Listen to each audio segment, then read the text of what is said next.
Bismillahirrahmanirrahim.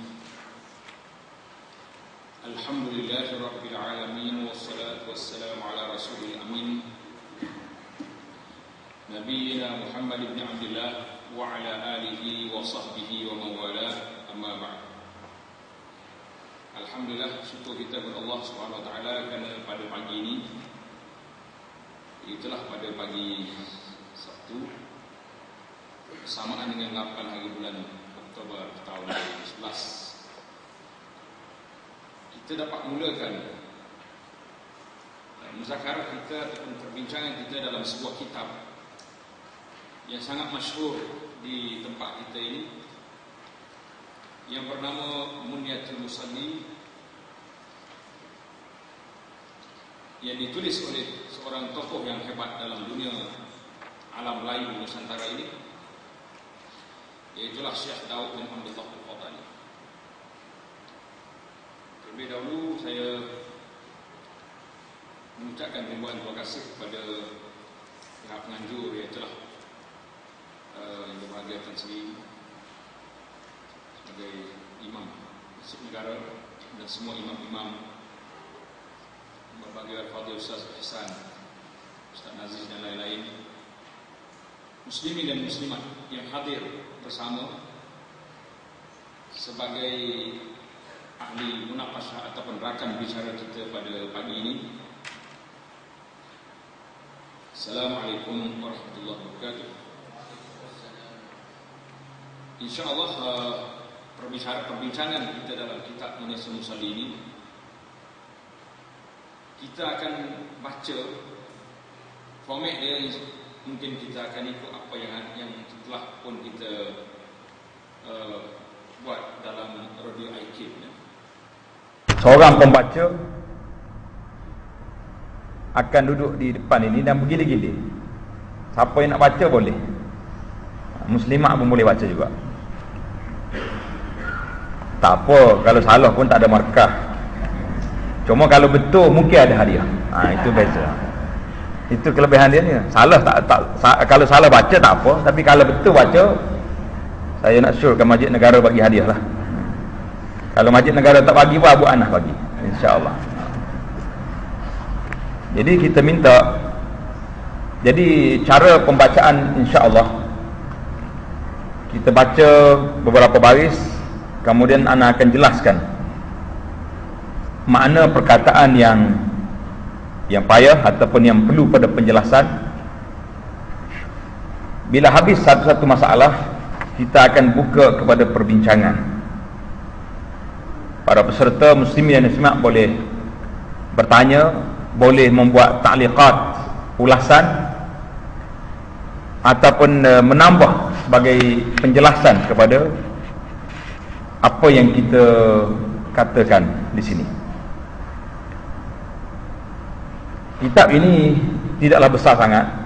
Dalam pengalaman yang lepas-lepas, daripada awal sehingga 42 muka surat ini mengambil masa selama mungkin 30 siri kalau kita tak panjang. Tapi dalam Radio IKIM, sebab dia turun naik, sekali dibagi masa 1 jam, sekali dia suruh 40 minit, ada kalanya 30 minit. Jadi menyebabkan jarak dia jadi panjang sehingga 46 siri.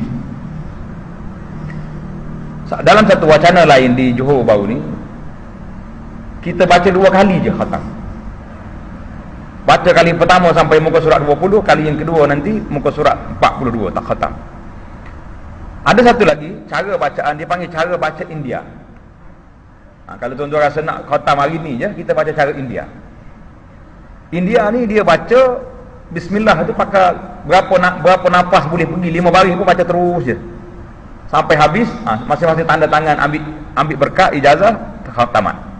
Itu 1 hari boleh selesai. Jadi wa kana baina zalika sabila, kita ambil jalan yang tengah, pertengahan. Tidaklah panjang sangat huraiannya dan tidak terlalu ringkas yang menyebabkan kita rasa tak nampak pula gambaran dia ataupun tidak jelas apa yang sepatutnya diperjelaskan.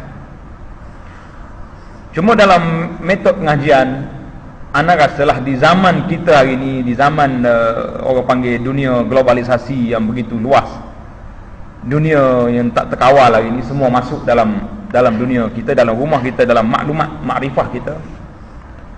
Maka pendekatan yang rasa, pendekatan yang kita bawa dalam Radio IKIM, kita menjelaskan juga pandangan-pandangan alim ulama di luar daripada mazhab Syafi'i lebih sesuai dengan keadaan yang ada hari ini. Itu pun kalau ahli-ahli peserta sekalian rasa tak perlulah kita Syafi'i saja pun boleh, dua-dua boleh, dan yang satu mazhab itu lebih ringan untuk saya, lebih mudah. Tetapi dari sudut pemahaman yang mungkin agak tidak begitu luas. Bagaimana anda kata tadi, dunia globalisasi yang perlu kepada penjelasan yang sejelasnya. Kalau boleh kita ada 10 mazhab, kita bawa semua, termasuklah mazhab Syiah. Tapi oleh kerana kita tak nak iktiraf Syiah, maka kita tak nak sebut dia. Sebut sani pun salah sebut je. Kalau patut tak kata dah dia tu. Sebab kita kata dia ni bukan mazhab yang mu'tabar mengikut Ahlus Sunnah, maka kenapa kita nak masukkan dia? Walaupun ada orang suruh kita masukkan, dia kata masukkan satu lagi mazhab, dia kata tak payah. Sebab kalau lama banyak sangat kita sebut, yang menyebabkan orang rasa mesra pula. Bagus juga yang ni sekali-sekala, terutama dalam bab salat jamak. Ni rasa ramai orang minat, silat-silat tukar mazhab pun ada mungkin. Itu jadi bahaya lah. Itu saja apa yang kita nak katakan dalam perbincangan ini. Jadi insya-Allah kita akan mulakan. Jadi pembaca kita yang pertama pada pagi yang mulia ini, Al-Fadhil Ustaz Ahmad Husni Abdul Rahman, yang juga merupakan rakan bicara dalam Pondok Warisan. Hari ini alhamdulillah saya tengok rakan bicara kita dalam Pondok Warisan Radio IKIM, beberapa orang telah pun hadir, bersedia untuk membacanya. Tapi oleh kerana tempat yang berlainan, kita beri peluang kepada orang lain pula. Siapa nak je mari kat depan, tak apa. Yang muslimat pun dekat depan juga, kita beri peluang, insya-Allah. Jadi kitab yang ada di tangan muslimin dan muslimat ini, dia panggil Nuskhah Miriyah. Tengok dalam muka kat dalam tu, muka surat yang pertama itu dia panggil Nuskhah Miriyah. Nuskhah Miriyah ni, Miri ni, yang dicetak di Mekah pada tahun lama sekali kita. Dia panggil tabak hajari, tabak cara batu. Kalau tuan-tuan dengar saya cerita dalam Radio IKIM kata tabak hajari, inilah di antara contohnya. Tengok dia punya tulisan pun, dia kalau kita pegang yang asli dia, yang tidak photostat ni, dia lekuk berlubang dia punya tulisan tu. Macam braille, orang buta pun boleh baca. Tengok dia punya kuat, dia punya tekanan. Baiklah, kita mulakan bicara kita dengan pembacaan daripada Ustaz Husni. Dipersilakan. Bismillahirrahmanirrahim. Alhamdulillah, wassalatu wassalamu ala Rasulillah. Mulai bisa ini dengan Allah. Ibda min as-safhat al-ula. Ambil daripada kulit lagi. Ni cara kita belajar talaqi kitab lama ni, kitab pondok ni. Orang panggil belajar dari kulit ke kulit. Cuma mungkin kita tak nak baca nama cetak dia je. Kita baca nama kitab. Fadhal. Kitab yang bernama Muniyatul Musalli, yang mendaki akan masalah al-Qur'an wal Ayat, karangan al-Alim iaitu Tuan Syekh Daud bin Abdullah Al-Qani, ghafarallahu lahu, amin thumma amin. Dan adalah pada akhir kitab ini satu risalah yang dinamakan Dia Allah dan Mahmudiyah, yang bicara muwakil dan Tafadul Ma'mum Al-Imam Tarjamah Syekh Daud bin Abdullah Al-Qani Al-Mansur, ghafarallahu lahu wa ilayhi wa jami'il muslimin, amin. Baik. Jadi Syekh Daud rahimahullah menamakan ini risalah. Kalau kita lihat dalam penulisan Syekh Daud, dia ada dua cara. Satu dia panggil risalah, bermakna kitab kecil. Risalah ni kitab kecil, macam kitab yang ada kita di tangan kita ni, ada dua kitab. Dalam kitab ini ada dua kitab. Satu risalah ini Muniyatul Musalli, yang kedua Al-Bahjatu Al-Mardiyah. Jadi ada dua kitab dalam satu kitab. Dan ada lagi kitab yang ditulis besar, seperti kitab Bughyatul Tulab dan nama-nama lain yang akan kita sebutkan nanti. Bughyatul Tulab ni besar sampai 2 jilid. Kita nak baca dia pun, kalau cara baca seperti pengajian-pengajian lama tu mungkin mengambil masa yang agak lama, sampai bertahun-tahun baru kita khatam kitab tu. Jadi kitab ini disebut dengan nama Munyatul Musalli, ataupun ada juga orang baca Manyah. Kalau kita tengok dalam kamus Munyah dengan makna Al-Bughyah. Al-Bughyah makna tuntutan ataupun pencarian seorang. Orang tu nak pada benda, Bughyah. Macam Bughyatul Tulab. Bughyatul Tulab, kehendak orang belajar. Orang belajar nak apa? Nak ilmu. Jadi dalam kitab ni ada ilmu yang diberi kepada dia. Ada juga dengan makna ma yutamanna. Al-Munyah dengan makna ma yutamanna, benda yang dicita-citakan, yang diharapkan, yang dikehendaki. Jadi Munyatu al-Musalli, cita-cita kehendak orang salat. Orang salat dia nak apa? Tentulah dia nak salatnya sempurna, nak salatnya jadi lengkap sebagaimana yang lain. Syekh Al-Marbawi dalam kamus dia, kamus Al-Marbawi mengatakan Munyah daripada kata muna, iaitulah dengan makna kehendak, cita-cita, mau. Bahasa dia tu mau, maknanya mahu lah, yakni ingin. Baik, itu disebut Munyah. Yang kedua Al-Musalli. Al-Musalli iaitu orang salat, orang sembahyang. Kita hari ni kita sebut salat, kita sebut sembahyang. Jadi ada setengah para ulama dia lebih selesa kalau kita kata salat itu salat lah, tak payah kata sembahyang. Kalau sembahyang pun betul juga, bahasa Melayu. Ad-durar. Ad-durar jamu ad-dur ataupun durrah, bermakna mutiara ataupun intan. Intan. Al-la'ali. Al-la'ali agak payah sikit, kena tak baris. Al-la'ali jamak kepada al-lu'lu. Al-lu'lu dengan makna mutiara. Itu dari sudut mufradat unwanul kitab. Mufradat ni kalimah awal terjemahan satu-satu kepada nama kitab yang disebut oleh Syekh Daud ni.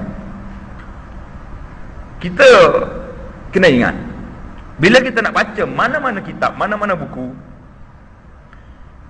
kita kena baca dulu unwan, nama kitab itu sendiri. Barulah kita dapat memahami apa ada isi kandungan dalam kitab itu. Setengah orang ni bila dia beli kitab, dia tak tengok sangat nama kitab, dia tulis jadual, kitab malam Sabtu. Jadi orang tanya kitab apa tu? Kitab malam Sabtu, dia kata. Jadi kalau orang tanya, ini berlaku kalau kita belajar dengan budak-budak lah di pondok dia tanya, kitab apa nama awak duk bawa setiap malam tu pergi? Dia kata ini kitab malam Khamis. Aku tahulah kitab malam Khamis. Nama dia tak tahu nama apa. Sebab salah didikan kita juga. Macam kita bawa anak kita. Bila kita ajar nama dia Abang Long, orang mari rumah tanya, nama apa? Abang Long. Nama Long lah, tak ada nama dia. Sebab kita tak ajar dia nama Muhammad Abdullah contohnya, dia main Abang Long situ. Jadi kita pun bila baca mana-mana kitab yang kita nak baca, yang pertama sekali unwanul kitab mesti difahami dan dikenali. Baik, sekarang ni kita pergi kepada nama kitab penuhnya, Munyatul Musalli. Cita-cita orang salat yang melengkapi dalam kitab ini akan masailid durar wal la'ali, masalah-masalah yang dipetik daripada mutiara ataupun intan-intan yang diambil dalam ni. Kita boleh faham, boleh simpulkan di sini bahawa kitab ini ringkas. Kalau nak belajar kitab solat yang panjang, kamu pergi kepada kitab yang lain seperti Bughyatul Tulab yang ditulis oleh Syekh sendiri rahimahullah. Kalau kamu nak ini saja, maka inilah yang loop dia ataupun dia panggil intipatinya, duduk dekat sini. Karangan Al-Alim, iaitulah Tuan Syekh,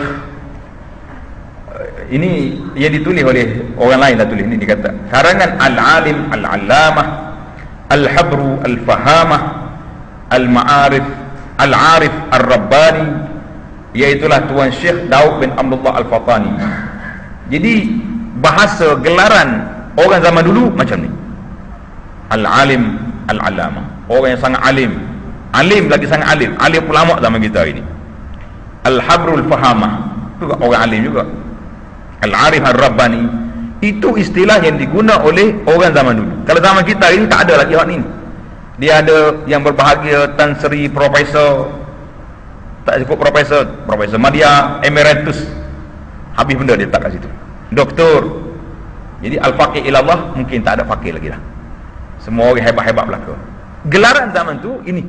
Kalau tarah ni kalau orang boleh pergi bagi tarah ini lebih pada profesor zaman kita inilah. Tajuk dia ni.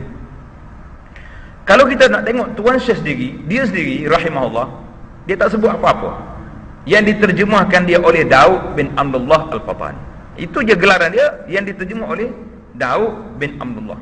Dia bahasa ke diri dia, nama dia, ayah dia Al-Fatani, dia tak kata lebih daripada itu. Iaitu Tuan Syekh Daud bin Abdullah Al-Fatani, ghafarallahu lahu, amin. Dan pada akhir kitab ini satu risalah dinamakan Al-Bahjatu Al-Mardiyatu pada bicara muafiq dan takhaluf. Kalau setengah bahasa yang diguna oleh ustaz-ustaz kita, dia kata masalah masbuk muafiq. Syekh ni tak mahu. Dia naknya muafiq. Asalnya orang tu bila solat berjamaah muafiq bersama dengan imam dulu, baru dia mari masbuk. Takhaluf maknanya orang yang ketinggalan daripada itu. Makmum akan imam. Terjemah Syekh Daud bin Abdullah Al-Fatani Al-Mazkur, ghafarallahu lahu wa liwalidayhi wa liwalidaina jami'an wa li jami'il muslimin, amin summa amin. Baiklah, itu dari segi nama kitab. Dalam kitab yang ada di tangan tuan-tuan Nuskhah Al-Fataniyah ini telah memberi sedikit biodata ataupun terjemah kepada Syekh Daud. Coba tengok depan tu, pengenalan Muniatul Musalli. Dia sebut di awal kitab ini tentang pengenalan, tapi dia tak sebut tentang siapa Syekh Daud. Secara ringkasnya ada dekat sini. Saya sebutlah secara ringkas di mukaddimah kita ini. Iaitulah nama dia Daud bin Abdullah Al-Fatani. Beliau adalah merupakan seorang ulama Melayu yang sehingga kini merupakan ulama yang paling banyak menghasilkan penulisan kitab-kitab karangan. Bilangan kitab yang setakat ini dapat dinisbahkan kepadanya melebihi daripada 100 judul kitab. Kalau nak semua senarai kitab tu belinya ni. Ni Muniatul Musalli yang dikeluar oleh Khazanah Fataniyah ni, Syekh Muhammad Saghir, disenaraikan dalam buku ini hampir ataupun semua manuskrip yang belum cetak yang ditulis oleh Syekh Daud Al-Fatani sudah ada di sini. Yang disebut di sini yang ada mungkin yang dia jumpa saja dalam 61 buah kitab. 61 buah kitab. Mengikut orang lain pula, catatan orang lain, Syekh Daud bin Abdullah Al-Fatani, jumlah karangan semuanya 101 buah karangan. Terdapat dalam bahasa Arab dan juga dalam bahasa Melayu, dalam bentuk biasa dan dalam bentuk nazam. Jadi dua-dua dia ada. Syekh Daud rahimahullah, dia dilahirkan di Parit, kampung Parit Al-Marhum, tidak jauh daripada Masjid Krisi. Biasanya kalau kita pergi ke petani, Masjid Krisi ini sangat masyhur. Yang hari ini pun ramai orang nak pergi tengok. Sekitar tahun 1148 Hijriah. Memulakan pelajarannya di petani, kemudian ke Aceh dan seterusnya ke Makkah dan Al-Madinah Al-Munawwarah. Kemudian Syekh Daud telah bergiat di Mekah dan Taif dalam mengarang kitab dan memberi pendidikan kepada para muridnya. Di samping itu Syekh juga telah menjadi Syekh Haji bagi jemaah yang datang daripada rantau ini. Jadi tuan-tuan guru kita di Mekah zaman dulu berkhidmat kepada jemaah haji. Berbezalah dengan zaman kita hari ini, kita khidmat juga tapi melalui pakej-pakej haji. Yang ada sebahagiannya kita tahu mereka sangat ikhlas membantu jemaah haji, dan ada sebahagian daripadanya mereka juga ikhlas, ada pulangan-pulangan yang tersendiri di samping itu. Jadi dua-duanya dapat. Sebagaimana disebut liyashhadu manafi'alahum, haji ni dunia pun dapat, akhirat pun dapat.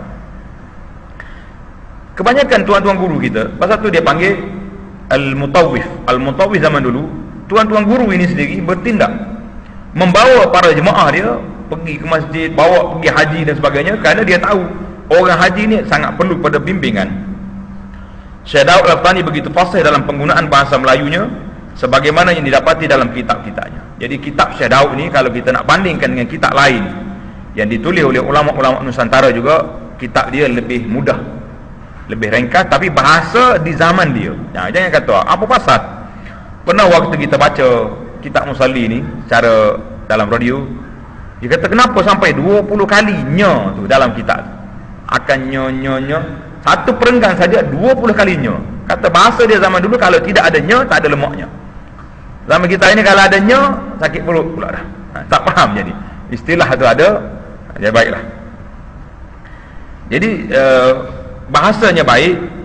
Begitu pasal dalam penggunaan bahasa Melayu ini sebagaimana yang didapati dalam kitab, menulis dalam bentuk biasa dan dalam bentuk syair serta nazam. Beliau menulis dalam pelbagai jenis cabangan ilmu-ilmu Islam seperti usuluddin, fiqh, tasawuf dan qisah. Syekh menghasilkan tulisan sendiri dan juga banyak menterjemahkan kitab-kitab Arab.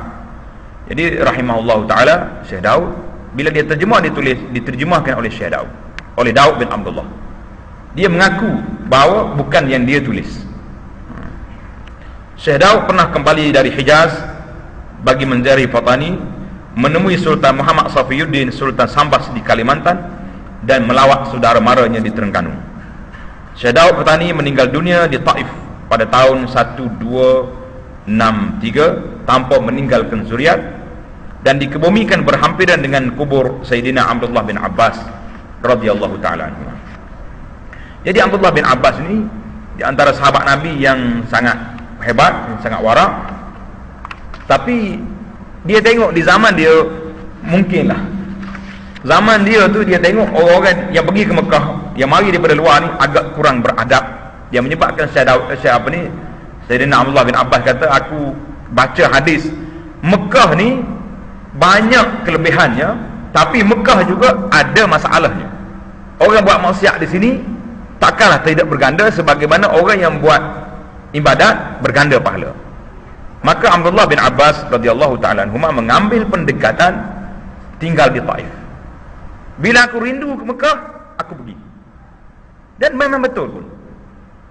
Pandangan Abdullah bin Abbas as-sahabi al-jalil ini memang tepat. Sebabnya kita rasa kita yang selalu pergi ke Mekah ni, bila sampai di Mekah, tengok Kaabah biasa sebab kita dah kenal Kaabah.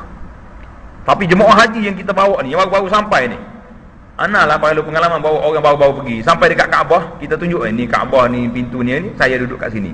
Kita lepas je dia pergi, memang dia akan menangis. Kerana itulah kali pertama kecintaan dia, kerinduan dia nak tengok Kaabah dia sebagai qiblatul muslimin. Tapi orang selalu pergi ni dah jadi macam tak rindu juga. Rindu juga tapi macam tak rindu. Itu jadi kadang-kadang jadi masalah. Maka Syekh Abdullah bin Abbas mengambil pendekatan tinggal di Taif. Dia kata bila aku rindu ke Mekah, aku turun ke Mekah. Rahimahullah ala Syekh Daud. Jadi kita tengok sedikit pengenalan tentang kitab Muniyatul Musalli. Tidak makul. Orang Arab kata tak makul tu, tak munasabah. Kita baca kitab ni tanpa kita mengetahui sedikit latar belakang mengenai penulisan kitab Syekh Daud dan beberapa pemerhatian ataupun perkara-perkara yang perlu juga kita sebut di sini. Catatan di sini diambil daripada yang ada di kitab tuan-tuan tu, ambil daripada ni, daripada catatan Syekh Muhammad Saghir Abdullah rahimahullahu taala yang menulisnya. Dia kata, tengok, Muniyatul Musalli adalah karangan Syekh Daud bin Abdullah Al-Fatani yang paling banyak diajarkan oleh para tok guru dalam rangka memperkenalkan pengetahuan sembahyang. Sebelum ada buku-buku yang ditulis dengan aksara Latin atau Rumi, Muniyatul Musalli pula sebagai buku asas pelajaran salat di seluruh dunia Melayu. Hampir semua rumah penduduk di Sumatera, Kalimantan, Malaysia dan Fabani yang pernah saya kunjungi, saya di sini iaitu Puan Muhammad Saghir, bukan Abu Anas, sejak tahun 1958 hingga 1991. Berapa tahun kajian dia buat kepada kita ni? 91, 58, 40 tahun lebih. Yang diberikan izin kepada saya memeriksa kitab-kitab simpanannya, kitab Muniyatul Musalli pasti ada merupakan bekas dipelajari oleh mereka. Jadi bila cek tengok dalam senarai khazanah buku di rumah orang Islam, kita Syekh Muhammad Saghir kata dia jumpa kitab ini dan ada bekas tanda belajar. Dalam istilah orang belajar Di pondok ni dia panggil dhabit. Dhabit. Dhabit ni catatan yang kita buat, nota yang kita tulis tu. Dia panggil dhabit istilah kita. Jadi kita hari ni pun kena dhabit jugalah. Bawa buku, bawa kertas, dhabit apa yang kita bincangkan di sini, insya-Allah. Ramai orang tertanya-tanya apa sebab Syekh Daud menulis di bahagian akhir kitab yang membicarakan mengenai sembahyang itu, beliau tambah dengan kisah pemerintahan adil. Tengok dalam muka surat akhir, sebelum akhir itu muka surat 33 ada satu bab dia tulis tatmimul faidah. Muka surat 33 dia tulis kitab ini nama Tatmimul Faidah, iaitulah kesempurnaan faedah pada menyatakan yang bergantung dengan raja dan barang yang bergantung dengan dia. Tengok dia gantung dua kali kat sini. Bergantung dengan raja dan bergantung dengan dia. Dengan apa tu? Dia raja itulah. Dia dua kali pergi. Jadi orang tu tanya, apa sebab Syekh Daud bila tulis kitab salat tiba-tiba masuk dalam bab pemerintahan? Jawabnya, sedangkan perkara itu seolah-olah tidak ada sangkut pautnya dengan perkara salat. Jadi kalau kita bincang tentang salat, apa kena mengena dengan pemerintahan? Ini pahaman sebahagian masyarakat yang tidak jelas tasawur Islamnya. Kalau orang jelas, nampak. Sebab apa nampak? Bila kita bincang tentang salat, dia akan sebut tentang innas salata kanat 'alal mu'minina kitaban mawquta. Ada waktu tersendiri. Dalam waktu itu menunjukkan disiplin duduk di situ. Kemudian dalam bab salatul jamaah, bila ada imam, makmum, alim tara mana pun, dia kena tunduk pada imam. Dia tak boleh bangun dulu pada imam. Dia kata, imam ni tak pandai murid saya lebih alim, saya nak bangun dulu. Boleh? Tak mungkin boleh. Jadi sangat disiplin dalam Islam itu tinggi. Maka diajar kepada kita. Jadi untuk menjawab pertanyaan tersebut, berdasarkan penyelidikan dan cerita dari hampir semua guru pondok, bahawa Syekh Daud bin Abdullah Al-Qahtani mengarang kitab tersebut memang atas permintaan salah seorang sultan yang sedang memerintah dalam negeri Melayu, yang ketika itu datang menunaikan ibadah haji ke Mekah. Jadi sultan zaman dulu walaupun tidak alim, tapi orangnya belajar. Bila datang dia minta dengan Syekh Daud, tulis pada saya tentang sebuah kitab. Tidak jelas sultan negeri mana yang dimaksudkan. Dalam semua cetakan Munyatul Musalli, hanya cetakan Matba'ah Al-Miriyah. Al-Miriyah ni yang ada di dekat kita ni, Mekah tahun 1330 bersama dengan 1911. 1911, hari ini sudah 2011. 100 tahun dulu kitab ini telah ditulis. Sahaja yang tercantum sedikit maklumat mengenai ini, sebagaimana tertulis, bermula setengah daripada wajah yang munasabah. Wajah yang munasabah ni mana sebab yang munasabah. Mendatangkan dia oleh muallif, membawa oleh penulis kitab ini, mengiringi bicara sembahyang itu, ada tiap-tiap daripada keduanya itu ibadat. Pemerintahan dan salat itu ibadat yang dituntut oleh syarak. Jadi kita kena fahamlah bahawa pemerintahan dan salat itu tak boleh berpisah. Maka munasabahlah diiringkan kemudian daripada bicara sembahyang dengan tatmimul faidah hingga akhir, yang bergantung dengan raja-raja daripada membaikkan rakyat dan mengadilkan mereka itu, dan lainnya daripada barang yang disuruh oleh syarak. Jadi perkara yang disuruh oleh syarak, kita kena beritahu kepada mereka. Ini menunjukkan bahawa Syekh rahimahullah ta'ala seorang yang peka kepada keadaan. Peka. Ulama-ulama zaman dulu bila duduk dengan pemerintah, dengan pemimpin, mengambil kesempatan memberi nasihat. Ini yang disebut dalam hadis wa khudhu aydiyahum, ambil, pimpin tangan mereka untuk memberi nasihat. Kalau orang ulama-ulama di zaman ini yang mampu bertindak sedemikian, duduk dekat pemimpin memberi nasihat, maka inilah cara dia. Yang kita bimbangnya, kalau kita duduk dekat pemimpin lama-lama, kita pula menjadi makan nasihat pula. Tidak memberi nasihat, memakan nasihat. Yang akhirnya kita bertukar wajah daripada seorang yang tegas dengan ilmunya yang berpindah kepada lain cerita. Adapun wajah naqliyah, naqliyah mana cara yang dipindah daripada orang lah, daripada setengah yang mengkhabarkan, bukan setiqah, setengah, salah cetak, akan fakir, maka iaitu menuntut oleh satu raja daripada Syekh Daud rahimahullah akan mengarang satu risalah yang membicarakan sembahyang, maka memperkenankan ia akan tuntutannya, maka mentaklif ia, menulis ia akan Munyatul Musalli ini, dan mendatang ia dengan tatmimul faedah ini supaya munasabah dengan raja-raja. Catatan ini adalah ditulis oleh Syekh Ahmad bin Muhammad Zain Al-Fatani sebagai pentasihah pertamanya, bahawa beliau mendengar cerita dari ayahnya Syekh Muhammad Zain Al-Fatani adalah murid pada Syekh Daud, sedang ayahnya iaitu Haji Wan Mustafa bin Muhammad Al-Fatani adalah sahabat Syekh Daud, sama-sama belajar di Pondok Pauh Buk kepada Syekh Abdul Rahman bin Abdul Mubin Al-Fatani. Ini apa sebab? Kalau kita belajar dalam ilmu hadis, ilmu menilai cerita, penting seperti ini. Bila kita kata Syekh Daud cerita, siapa yang beritahu? Ayah dia, daripada nenek dia, atuk dia kawan Syekh Daud, ayah dia murid, jadi tepatlah cerita. Kalau tidak, satu-satu cerita itu mudah je kita nak tahu betul ke salah. Cerita yang paling mudah tuan-tuan dengar hari ini, banyak orang duduk ceramah. Saya nak membela wanita sikit. Orang duduk ceramah tentang kehebatan Rabi'atul Adawiyah. Rabi'atul Adawiyah seorang tokoh yang dianggap sebagai tokoh sufi, yang dia seorang zahidah, abidah, orang yang kuat beribadat, mengatakan bahawa dia telah menundukkan soalan kepada Al-Imam Al-Hasan Al-Basri rahimahullahu ta'ala, rahmatullah alal jami'. Dan Hasan Basri cerita, dia kata nafsu orang perempuan ni 9, akalnya 1. Orang lelaki-lelaki nafsunya 1, akalnya 9. Kadang-kadang orang perempuan mengadu kepada kita, salah tu ustaz, dia kata, yang suami tu pelik-pelik ni, dia kata. Kalau kat Mekah tu yang buat masalah ni suami, bukan isteri. Jadi kita pun duk fikir, tengok betul ke cerita macam ni. Orang perempuan memang marah dia, sebab dia kata ini kita tak bawa hak asasi woman right lagi ni. Ni baru perempuan kita duk bincang pun dah timbul masalah dah. Kalau bawa hak asasi lagilah dia tak berkenan. Jadi bila diteliti para ulama, di antaranya Al-Imam Zahabi, setelah ditengok riwayat hidup Syekh Hasan Basri meninggal pada tahun 110. Meninggal tahun 110, seorang ulama tabi'in. Dan Rabi'atul Adawiyah rahimahullah lahir pada tahun 100. Takkanlah budak umur 10 tahun dah jadi janda pergi berdebat dengan Hasan Basri yang pada waktu itu sudah umur 100 tahun lebih, nak kahwin dengan dia. Itu akan menimbulkan ketidaklogik.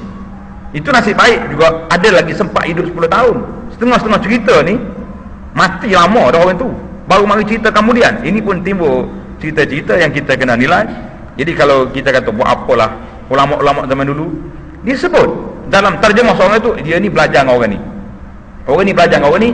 Kita nak tahu label dia duduk di mana, akran dia di mana, siapa dia guru-guru dia, yang bila orang tu ada gurunya macam ni, kawan-kawannya macam ni, kita boleh kenal siapa dia tu, siapa orang tu. Nah, tengok di sini cerita yang pelik ni diceritakan oleh ramai orang bahawa Syekh Daud Abdullah Al-Qani menyusun kitab Munyatul Musalli tanpa menggunakan suatu kitab rujukan. Itu tidak jadi masalah. Para ulama kita banyak menghafal kitab-kitab, maklumat-maklumat, dan kita sendiri pun ada juga cerita-cerita yang kita baca zaman dulu, kita bawa sampai hari ni. Kadang-kadang cerita tu tak betul pun, tapi kita tak pernah murajaah kepada sumber asal yang kita ambil. Ini satu penyakit.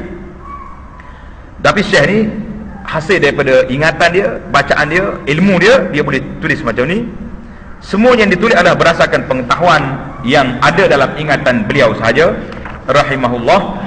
Oleh sebab itu raja-raja yang menyuruh beliau mengarang kitab itu merasa ragu. Hak yang kedua ni, cerita yang kedua ni pelik sikit. Kerana keraguan inilah maka Syekh Daud ketika menulis kitab Munyatul Musalli tanpa menggunakan lampu dan kalam, cahaya keluar dari jari-jarinya, sedang untuk menulis digunakan jari telunjuknya. Jadi dikatanya hanya sebuah kitab ini saja. Ini satu cerita. Ada cerita lain yang sangat masyhur. Dia kata Syekh Daud Al-Fatani bila nak pergi ke Mekah, dia pergi tepi sungai, dia naik perahu kudung, ambil kayu tu, dia punya kayu perahu ni, terus pergi ke Mekah.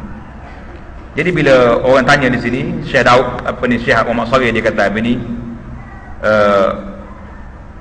dia sebut kepada kita dan tengok dalam ketahan, dia kata tuan-tuan sendirilah menilai dari segi betul tak betul maklumat ini. Apa yang saya nak kata, kita tidak nak mempertikaikan tentang Allah Ta'ala beri karamat kepada seorang itu, seorang hambanya, ada karamatnya yang tersendiri, dan ada orang yang Masya Allah Tuhan beri kepada dia kehebatan. Cuma Dia kata, saya ini hanya memindahkan cerita sekian banyak yang saya dengar. Tulisan ini sekurang-kurangnya adalah sebagai bukti demikian besar pengaruh. Jadi tuan-tuan sendirilah yang membuat penilaian terhadap cerita-cerita yang banyak ni. Cuma saya nak kata bahawa kita tidak perlu pada cerita yang pelik-pelik untuk menaik taraf Syekh Daud Al-Fatani. Cukup dengan apa yang ada ini, bahawa kitab tulisan dia sudah beratus tahun masih lagi diterima pakai oleh orang dan dibaca oleh umat Islam di sini sebagai sebuah kitab rujukan yang agak masyhur di kalangan kita. Dan ada beberapa tempat dalam kitab Munyatul Musallin ini saya sangat tertarik terhadap ketegasan Allahyarham Syekh Daud ketika membincangkan khasnya dalam isu kekeluargaan dalam salat. Nanti kita jumpa nanti dalam bab jaga salat, dalam bab salatul jamaah, di dalam bab kewajipan ibu bapa dan pemerintah terhadap mendirikan salatul al-Jumaah. Jadi kita nampak sangat para ulama kita zaman dulu sangat tegas. Jadi adapun cetakan-cetakan Munyatul Musalli ini, tuan-tuan boleh baca di sini. Apa yang saya nak tegaskan bahawa Munyatul Musalli ini telah dicetak beribu kali mungkin. Waktu anda mengajar kitab ini saja, di tangan saya ada beberapa nuskah. Di antaranya nuskah yang kita pegang ini dipanggil tabak Miriyah ataupun Miri yang ada di Mekah. Ada kitab yang dicetak di Fatani yang ada yang paling pelik yang saya ada, manuskripnya ada di rumah saya. Kitab yang dicetak di Osaka, Jepun. Kitab Munyatul Musalli dicetak di India dan dicetak di Jepun. Saya ingat Jepun pada waktu itu tidak ada orang Islam. Tapi kenapa sampai begitu, ada sampai ke Jepun pergi cetak kitab tulisan tangan. Anda tak bawa hari ini, mungkin di satu masa nanti kita akan pamerkan di sini salah satu daripada manuskrip yang berharga yang yang disimpan oleh Abu Anas. Saya tengok Syekh Muhammad Sharif rahimahullah pun tidak sebut dalam koleksi kitab dia ada yang cetakan Osaka ni. Dia kata ada yang adanya di India saja. Dan untuk pengetahuan muslimin dan muslimat, kitab ini telah pun dijadikan satu bahan kajian risalah master oleh seorang pelajar, saudara Marwazi Diauddin daripada Universiti Melaya pada tahun 2005. Kitab ni khatamlah satu kitab, dan insya-Allah mungkin dalam siri yang akan datang atau awal tahun nanti insya-Allah akan keluar sebuah kitab lagi yang sedang saya usahakan, Munyatul Musalli karangan Syekh Daud dengan Al-Fatani, dita'liq dan ditahqiq oleh Abu Anas Al-Madani afallahu anhu wa an walidayhi. Tuan-tuan doakan semoga kitab yang kita ta'liq ni akan zahir ke alam wujud secepat mungkin.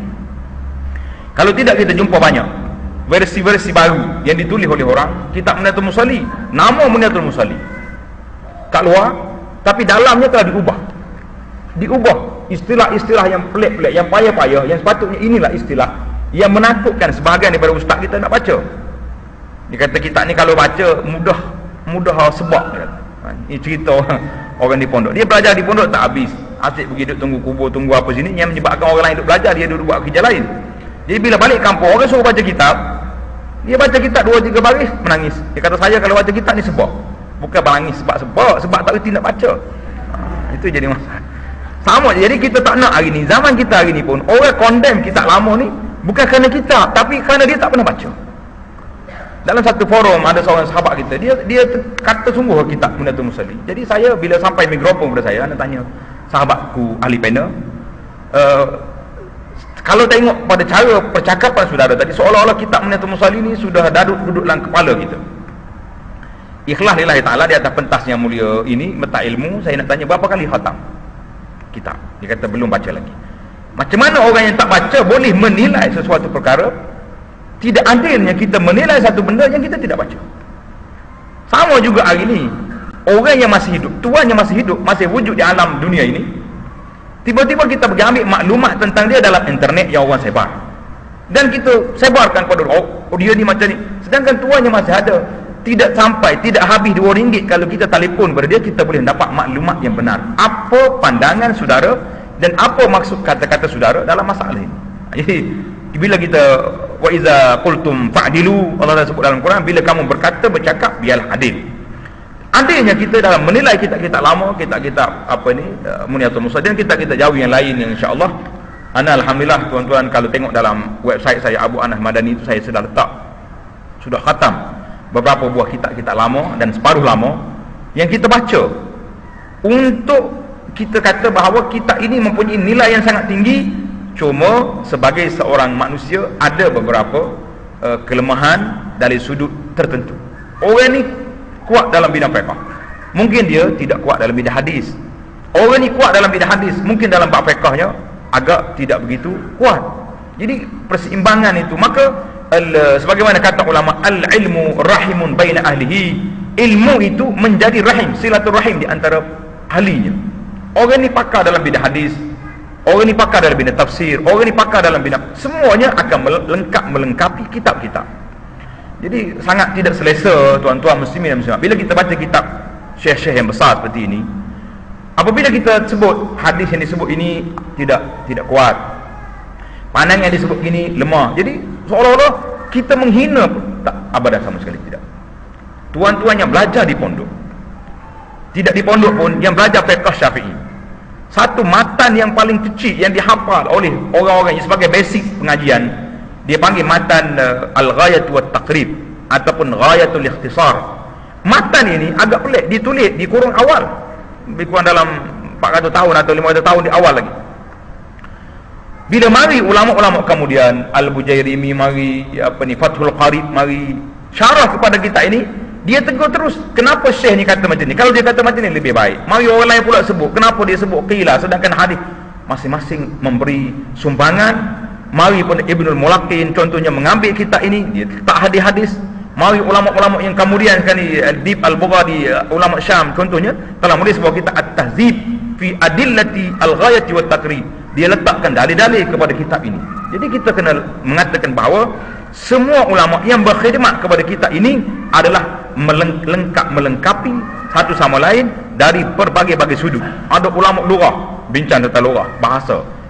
Jadi masing-masing lengkap melengkapi, tidaklah masing-masing nak menghina ataupun nak menjatuhkan ulama yang lain sebagaimana menjadi sebahagian daripada sikap sebahagian daripada umat kita zaman ini. Jadi kita duk banding, kerana perangai kita macam tu, orang lain pun macam tu jugalah. Abadan sama sekali tidak. Itu mukaddimah yang saya nak kata tentang Muniatul Musalli. Jadi kalau kita masuk tanpa mukaddimah, seolah-olah kita pergi rumah orang terus ke dapur. Tuan kata duduk kat luar dulu, nanti kita buat air baru panggil masuk. Ni masuk terus ke dapur macam orang kampung kita. Orang kampung ni kalau rumah pintu terbuka, dia naik terus. Mana tuan dia? Salam pun tak bagi. Tuan dekat dapur tak tutup aurat, tak apa. Jadi mukaddimah itu penting. Mukaddimah setiap kitab itu penting. Dia pasal itulah kalau kita baca kitab lama dia panggil Al-Mabadi Al-Asyarah. Al-Mabadi Al-Asyarah, prinsip 10 perkara yang mesti kita kena ketahui sebelum masuk pada bab yang nak dibincangkan. Yang pertama sekali takrif dia, yang kedua tentang tujuan dia, yang ketiga apa sebab dia. Jadi ini dipanggil Al-Mabadi Al-Asyarah. Ini orang-orang yang mengaji kitab-kitab lama dia akan jumpa insya-Allah dalam pengembaraan kita, rehlah kita bersama kitab Muniatul Musalli. Saya ingat tuan-tuan kena sabar, kita akan jumpa beberapa istilah yang agak sukar, tapi insya-Allah bi'aunillahi ta'ala wa biiznihi nuyassirul umur, kita akan permudahkan. Apa yang saya faham saya kata, apa yang saya silap, yang saya tak faham, tuan-tuan boleh betulkan. Abu Anas, yang saya faham macam ni. Jadi saya akan kata jazahumullahu khairan. Jadi orang yang tak boleh terima teguran orang itu namanya orang sombong. Kerana itulah para ulama menggariskan satu kaedah, man jaa naqidan raja'a farigan. Tulis itu, man jaa naqidan raja'a farigan. Siapa dia pergi majlis ilmu kerana nak mengkritik orang, dia akan balik kosong, tak dapat ilmu. Semua orang kata tak masuk dalam kepala dia. Hak ni lekeh, hak ni tak baik. Jadi akhirnya balik kosong. Tapi kalau dia menja'a taliban raja'a aliman. Siapa dia pergi nak menuntut ilmu, orangnya akan balik dengan ilmu. Ini kaedah yang ditulis oleh para ulama. Dia panggil, kalau bagi saya lah, kaedah Zahabiyah, kaedah yang ditulis dengan tinta emas. Orang yang pergi nak kritik, sah dia tak akan dapat. Berapa ramai orang yang pergi, dia bukan nak belajar, dia duduk tunggu nak cari salah ustaz. Orang ni sampai tua mati hidup balik pun dia akan itulah perangai dia. Baiklah, itu mukaddimah sedikit tentang kitab dan tentang perjalanan kita ini. Sebelum saya teruskan pembacaan kita dalam mukaddimah Syekh Daud rahimahullah, terlebih dahulu saya beri peluang kepada muslimin dan muslimat untuk menambah ataupun memberi takliqat ataupun soalan, dipersilakan. Kalau ada, kalau tak ada kita terus. Boleh tanya, muslimat boleh, muslimi boleh.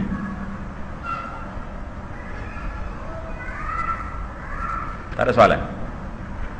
Ini di antara kelebihan orang Melayu, bila dia belajar dia tak tanya. Ada, saya ada.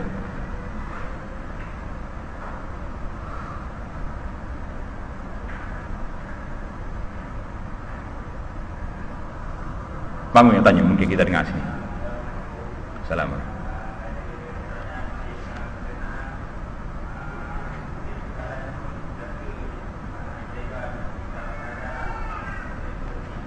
Biar ada mikrofon.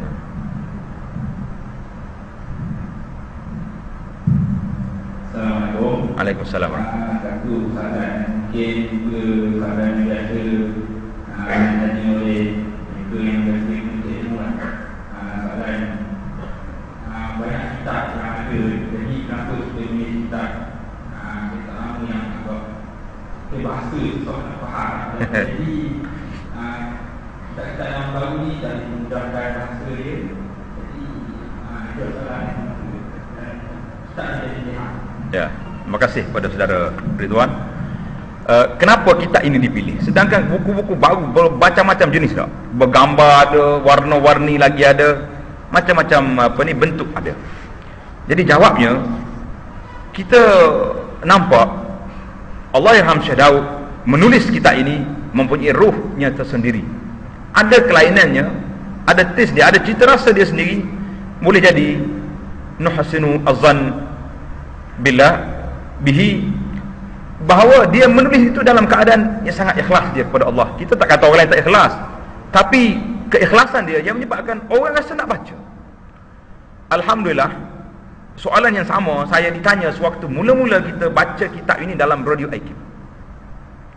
Tetapi setengah perjalanan kita, selepas pada itu ana dapat maklum balas daripada sebahagian daripada pendengar, dan pihak radio memberitahu bahawa di antara rating program radio yang paling tinggi iaitulah program Pondok Warisan. Orang tak? Saya berjalan di Mekah, orang pegang tangan, Ustaz, Assalamualaikum. Dia tak kenal saya, dia ikut lama ikut. Bila saya bercakap dengan kawan sebelah, terus dia pegang. Dia kata suara inilah yang saya dengar. Kata betul. Siapa? Saya tanya dia. Dia kata Pondok Warisan. Kata saya. Tadi masa soalan yang pertama tadi, saya tak kenal siapa. Sebab saya kenal suara, tidak kenal tuan. Maka dia cerita pada kita, saya malam Selasa, saya pegang kitab, tunggu.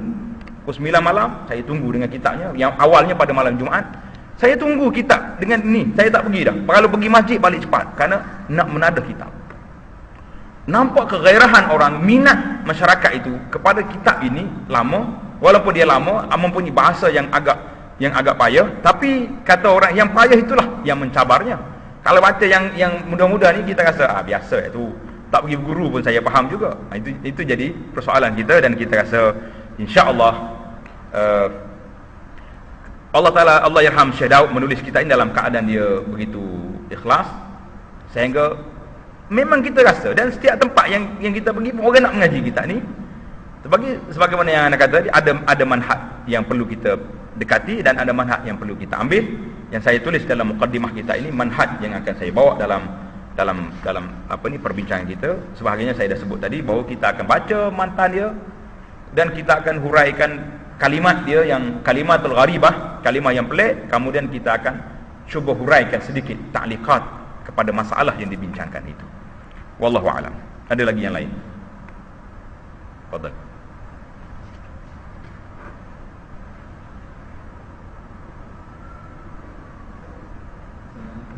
Ya. Apa juga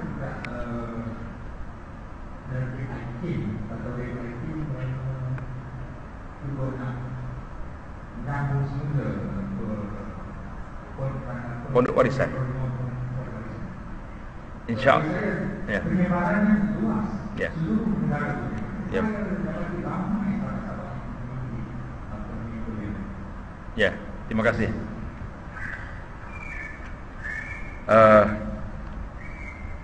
InsyaAllah kita harapkan akan bersambung balik siri pengajian kita lain pula di Pondok Warisan.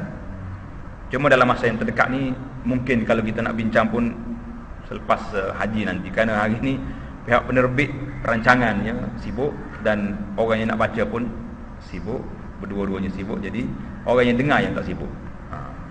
Sebab dia dengar dalam keadaan dia memang dah sibuk. Tak ada sibuk lagi, dengar atas kereta, dia dengar dalam rumah. Cuma ada kawan-kawan kita jazakallahu khairan, dia rakam daripada radio dan mungkin dia akan sebarkan. Setengahnya sudah ada dalam web mymaktabati.com. Ada lagi yang lain. Soalan yang ketiga, kemudian kita terus kepada baca kitab. Muslimat tak kata apa lagi. Walaupun nampak minat pihak muslimat tu ramai. Ada nak kata? Tak ada. Baiklah. Muslimin dan muslimat sekalian, untuk meneruskan ini saya persilakan Ustaz Ahmad Husni yang lebih mesra dengan panggilan Abu Fatih Al-Mubaraki, hafizahullah ta'ala, dan insyaAllah akan disambung nanti oleh Ustaz Salahuddin, pembaca yang kedua kita. Dan siapa-siapa saja, sahabat-sahabat yang nak baca duduk je kat depan, kita bagi peluang insyaAllah. Sebab bila baca tu baru kita tahu kita boleh baca ke tidak. InsyaAllah. Fadal. Bismillahirrahmanirrahim.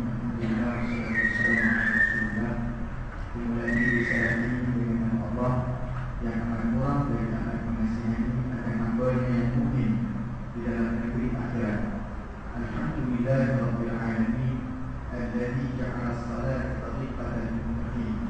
Segala puji bagi Allah, Tuhan sekalian alam, Tuhan yang menjadikan sembahyang yakni sembahyang 5 waktu ini jalan segala orang yang muttaqin. Wa ja'ala fiha qurrata 'ainin sayyidil mursalin wa ruknan min arkanid din. Dan Tuhan yang menjadikan di dalam sembahyang itu sejak sejuk mata hati penghulu segala mursalin, yakni dijadikan sejuk mata hati Nabi dengan musyahadah akan Tuhannya dalam sembahyangnya dan menjadikan sembahyang itu satu rukun daripada rukun agama. Wa ja'ala fiha jannatan 'ajilatan lil-muttaqin wa ma'dinan asraril 'ashiqin, dan menjadikan padanya dapat datang manusia hikmat sembahyang yang menempati syurga yang disegerakan di dalam dunia bagi segala hamba-Nya yang muhibbin, tempat kalian segala rahsia daripada bagi tajalli Allah bagi orang yang masyikin, yang rindu mereka itu akan mahbubnya yang muhibbin, rindu mereka itu akan mahbubnya. Wassalatu wassalamu ala sayyidina Muhammadin Rasul Rabbil Alamin wa syafi'il mukminin. Dan rahmat Allah dan selamanya, salamnya dan rahmat Allah dan salamnya atas penghulu kita Nabi Muhammad sallallahu alaihi wasallam sekalian yang memberi syafaat dia akan segala orang yang berdosa pada hari kiamat. Wa ala alihi wa ashabihi wa fitratihi al-zahirin salatan wa salaman daimaini ila yaumiddin. Dan atas segala keluarganya dan segala sahabatnya dan segala ikutannya daripada anak buahnya yang suci, mereka itu akan rahmat dan salamnya yang berkekalan keduanya hingga hari kiamat.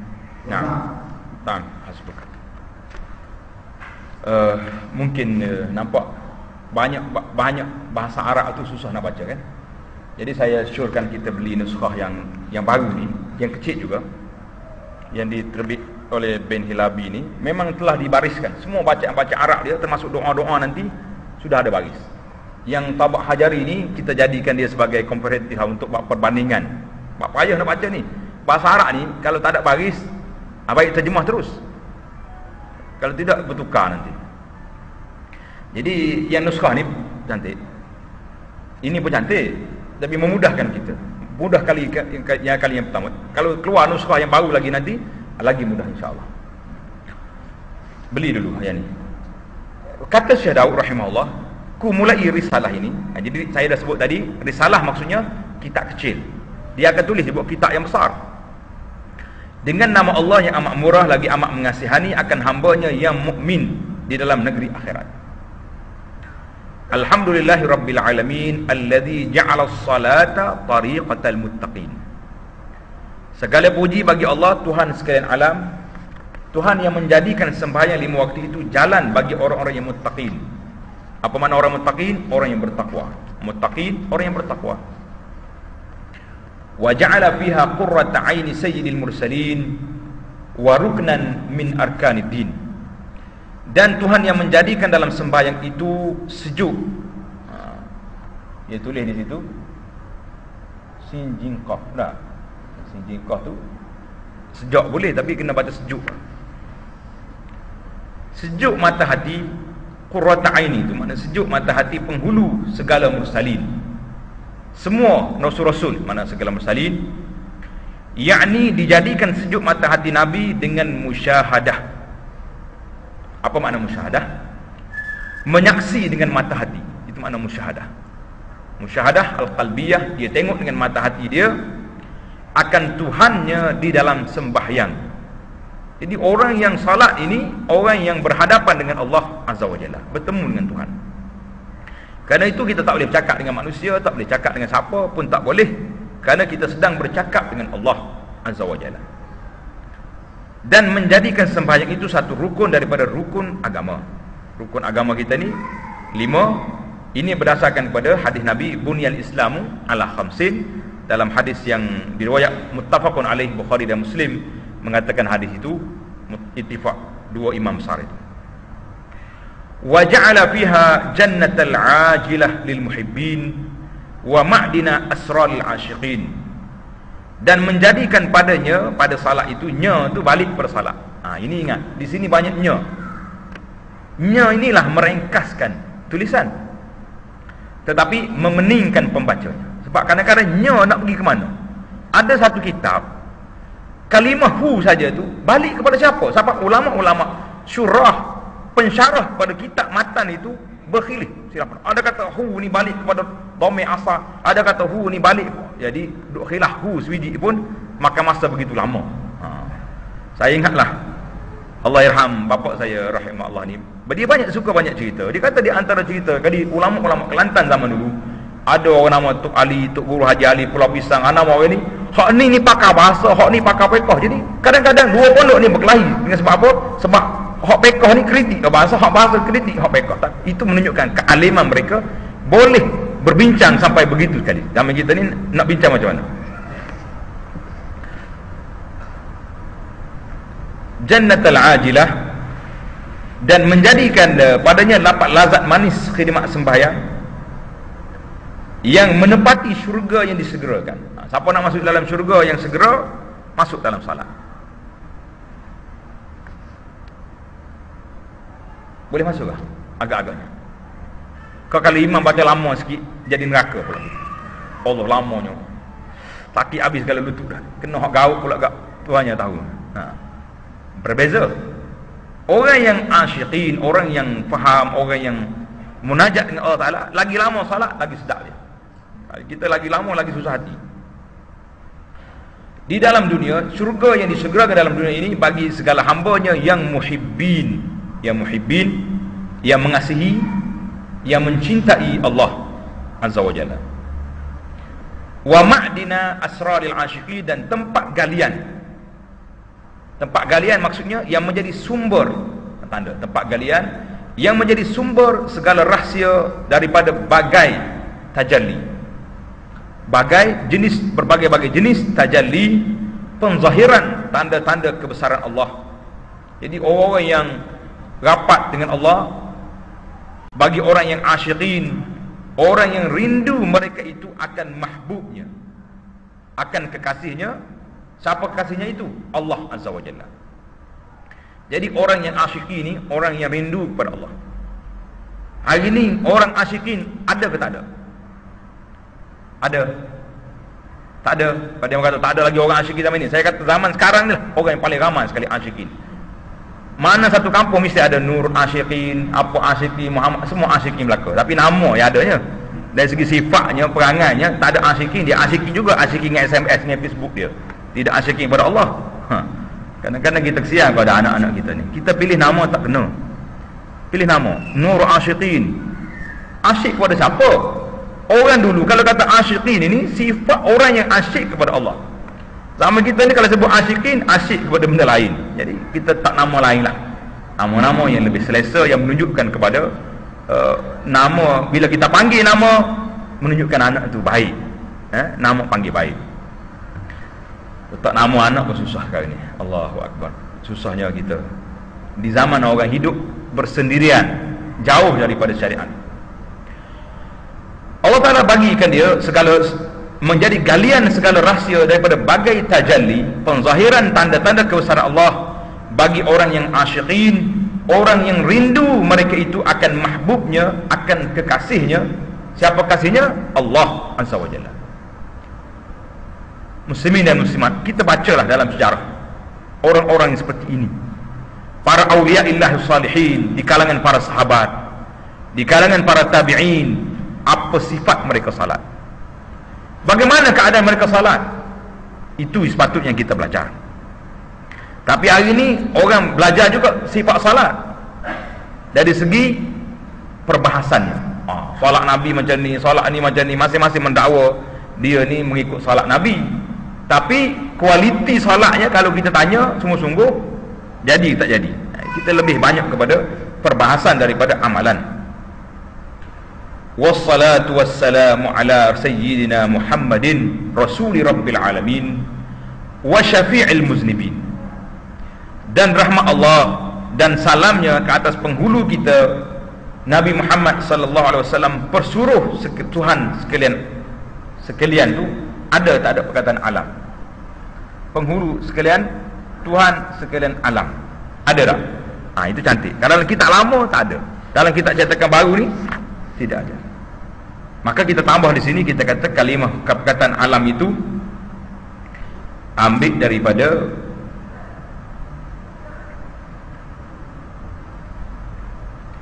daripada nuskhah Miriyah.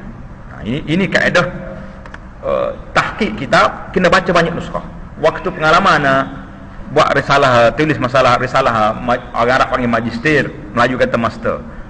Risalah master ni paling kurang kita kena ada 3 makhtutat, kena ada 3 manuskrip lama yang kita bandingkan yang mana lebih tepat dengan penulisan, dengan bahasa yang ada. Sama juga dalam kaedah kita baca kitab lama ni pun, dalam kitab yang baru ni tak ada kalimah alam, tapi dalam kitab lama ada. Maka kita tulis di sini, ini ambil daripada nuskhah Miriyah yang ada kalimah alam. Dan yang memberi syafaat, syafaat maksudnya pertolongan, ia akan segala di mana akan semua orang yang berdosa pada hari kiamat. Nabi kita ni sallallahu alaihi wasallam, dia akan beri syafaat kepada orang yang berdosa. Jadi berapa ramai orang yang masuk syurga bi syafaati sayyidil mursalin Muhammad sallallahu alaihi wasallam. Jadi syafaat Nabi ni panjanglah cerita dia.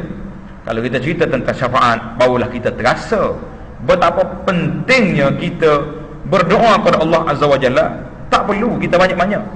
Setengah orang ni bila nak minta syafaat, terpaksa kita kena baca tu baca. Tak. Yang paling mudah sekali, tuan-tuan nak dapat syafaat, nak ke tak nak? Tak ada orang tak nak. Tapi macam tak nak. Ni macam ni yang jadi masalah kita ini.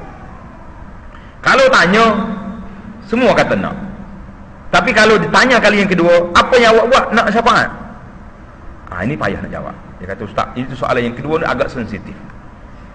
Soalannya mudah tengok. Nabi SAW jelaskan dalam hadis yang sahih. Nabi kata apa? Dia panggil hadis azan. Hadis azan ingat tak? Nabi SAW beritahu, siapa dia dengar azan, dia jawab, faqulu mislama yaqulul muazzin. Adalah dia kata seperti muazzin kata, Allahu akbar, Allah, kita pun Allahu akbar, Allahu akbar. Kecuali hayya 'alas salah, hayya 'alal falah. Di sini kita kena jawab la haula wala quwata illa billah. Kalau jawab ilah.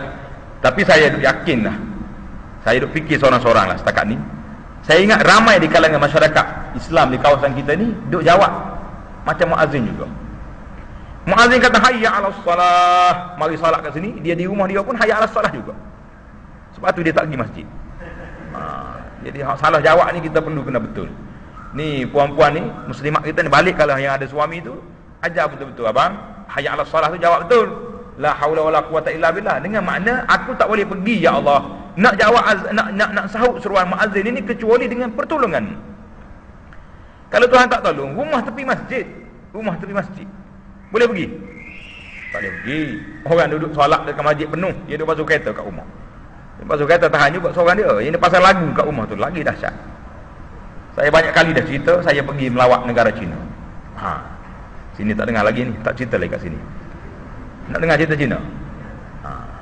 Pasal ramai orang kita ni pergi ke China, Beijing pergi.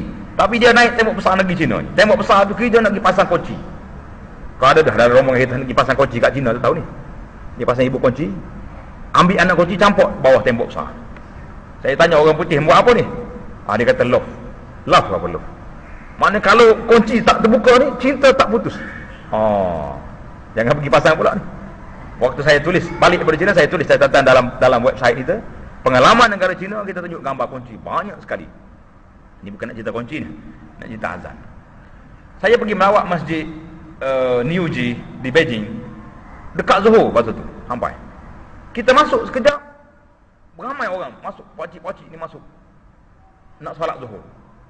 Saya pun duduk tengok kat mana dia punya muazzin duduk kat mana. Mana bilik Bilal, mana mikrofon dia. Dekat nak azan, keluar pakcik tua seorang ni daripada bilik, dia pergi dekat pintu masjid. Kat pintu masjid, dia azan di tepi pintu. Allahu Akbar, Allahu Akbar. Biar orang dalam masjid jawab, orang luar masjid jawab. Tapi orang dah penuh dalam masjid. Saya tanya dia, ni mikrofon? Dia kata tak ada mikrofon. Barulah saya faham bahawa mikrofon ni Cina buat hantar ke Malaysia ni. Sebab orang Melayu ni memang sangat pekak dia dengan azan. Betul? Kau tak boleh kata ni. Kalau tak boleh kata, saya tarik balik.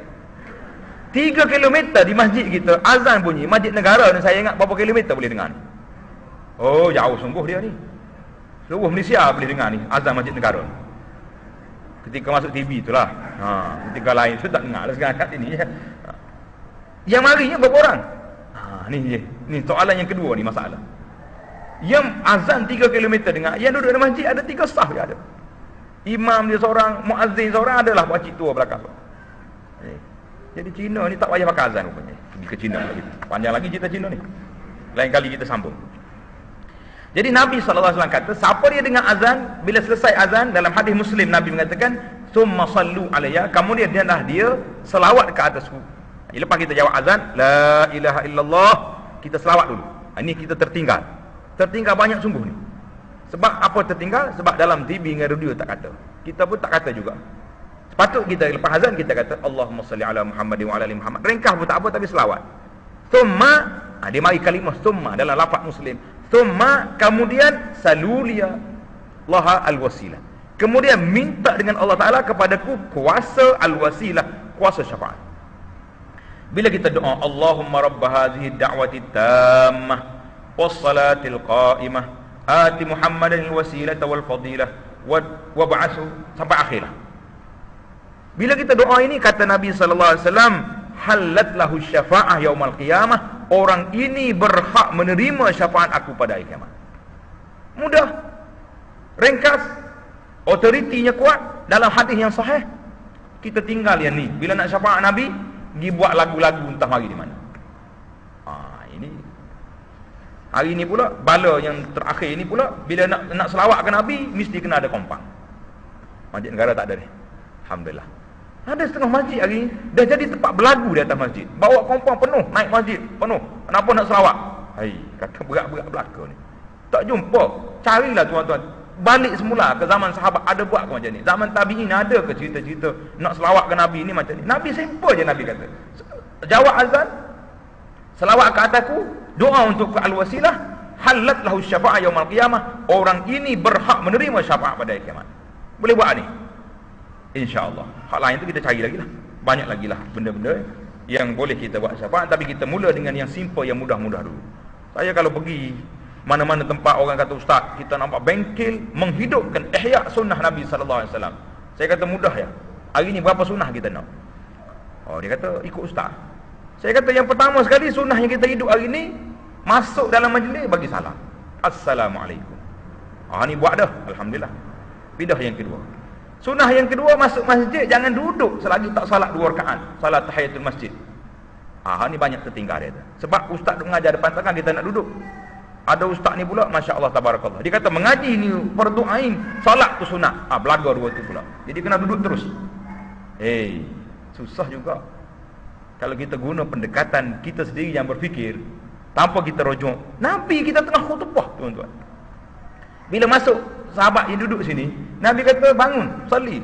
2 rakaat yang khafifatain ni ringkas. Tengah khutbah. Enggak takkanlah kuliah kita lebih hebat daripada khutbah Nabi sallallahu alaihi wasallam. Ini banyak benda perbincangan begini, insya-Allah akan memberi kepada kita kekuatan untuk ada. Habis sunnah yang ketiga kita berhidup lepas salat waktu, salatul rawatib yang 12 rakaat yang Nabi kita sebut itu. Siapa dia salat 12 rakaat satu hari satu malam, Allah Taala akan bina sebuah mahligai dalam syurga. Nak tak nak kita mahligai? Allahu akbar. Lambat buka borang ya perumahan. Hari ni pula tawaran istimewa, perumahan rakyat 40,000 je bayar. Hak ni berebut hangit ni. Kau tak berebut. Pergi ke lain pula marah orang ni. Sekat tu dulu. Kita dah habis bab syafaat, kita terus pergi wa ala alihi wa ashabihi wa itratihi at-tahirin salatan wa salaman daimaini ila yaumiddin, dan atas segala semua keluarganya dan semua sahabatnya dan segala ikutannya daripada anak buahnya yang suci mereka itu, at-tahirin yang suci mereka itu, akan rahmat dan salamnya yang berkekalan kedua-duanya hingga hari kiamat. Jadi bila kita sebut dalam salat ini, biasa tuan-tuan berselawat, Allahumma salli ala Muhammadin wa ala ali Muhammad sampai pada innaka Hamidum Majid. Kenapa disebut wa ala ali Muhammadin dalam selawat?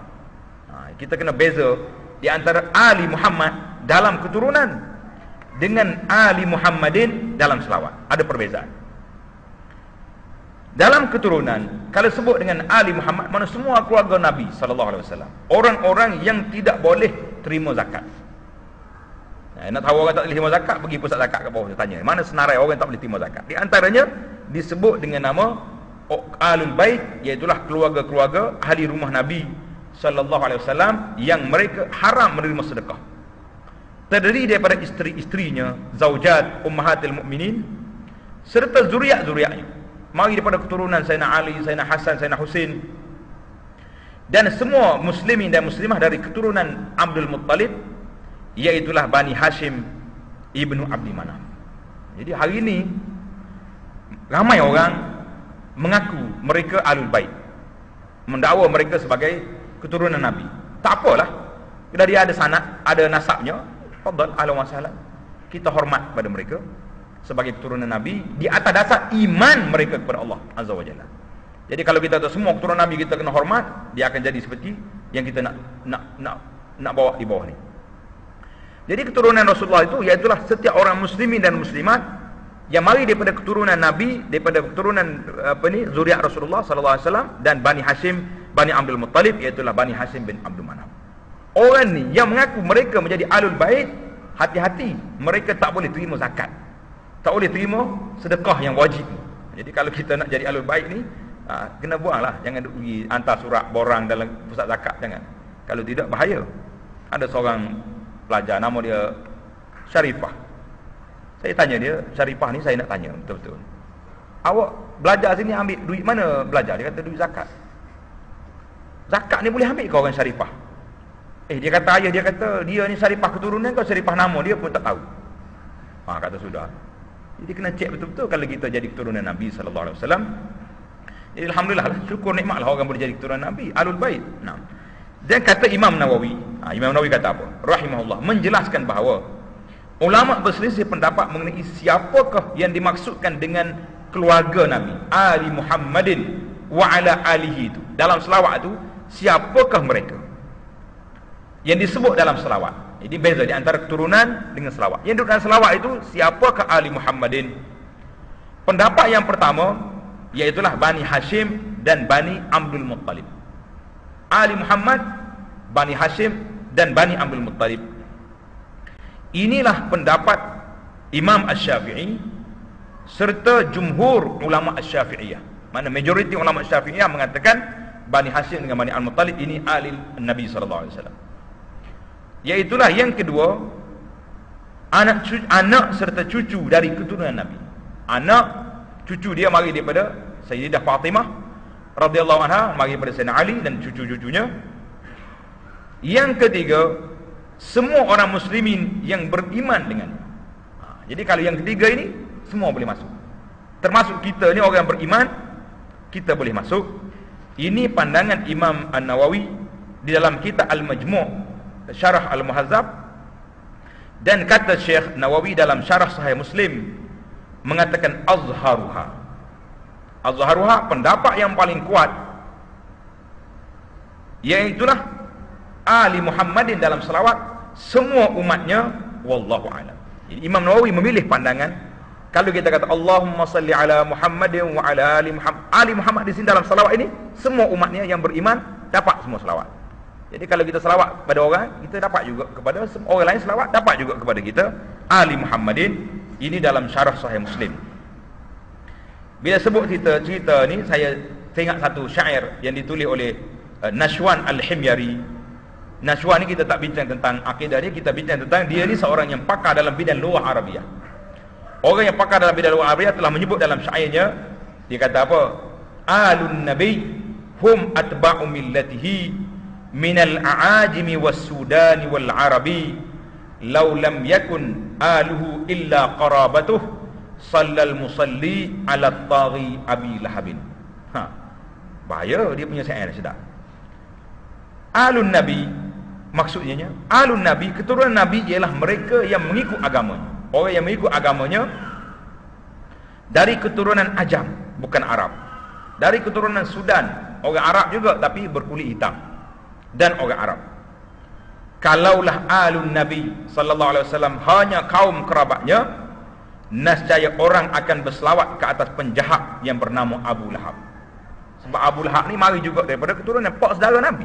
Kan Abu Lahab ni berat ni, orang yang rapat dengan Rasulullah, yang saya ingat kalau orang buat maulud tu duk cerita sangat. Abu Lahab di antara orang pertama bergembira tentang menyambut kelahiran Nabi kita Muhammad sallallahu alaihi wasallam. Jadi kita nak cerita Abu Lahab, jadi nak cerita Nishwan kata apa di sini? Dia kata kalaulah alun Nabi itu bukan orang beriman, nescaya kita ni akan berselawat kata penjahat yang bernama Abu Lahabin.